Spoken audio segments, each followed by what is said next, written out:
দুইছে আজকে দিয়ে মনটা খারাপ। মনটা খারাপের অনেক কারণ আছে। কারণ আজকে আমি গেছিলাম একটা জায়গার মধ্যে, তো রাস্তার সাইড দিয়ে আইতাছিলাম, তো একটা মাসিমণির দেখে খুব খারাপ লাগছে। মাসিমণি খুব ভালো বাড়ির, তো আমারে কইতাছে কিছু খাওন কিনা দেওয়ানোর লেগা। তো তখন কইলাম যে তোমার কি কেউ নাই নি? কইতাছে ছেলে আছে, মেয়ে আছে, সবাই আছে, কিন্তু কেউ মাসিমণিরা দেখে না। এই বিষয়টি আমার কাছে খুব খারাপ লাগছে যে ছেলে মেয়ে আছে, বড় হয়ে গেছে গা, তারপর আবার দেখে না। মানে তারা ভালোই আছে, মানে একবারে যে খারাপ পজিশনে আছে তা না।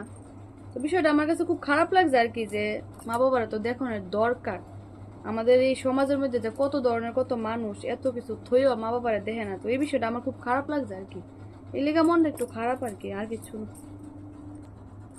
তো মাসিরে জিগাইলাম যে পূজার মধ্যে কিছু কেনাকাটা হয়েছে নি। মাসি আমার কইতেছে ফুলার বউ কিনছে, নাতিন কিনছে, সবাই কিনছে, ওই বউ আমার লাগতো না।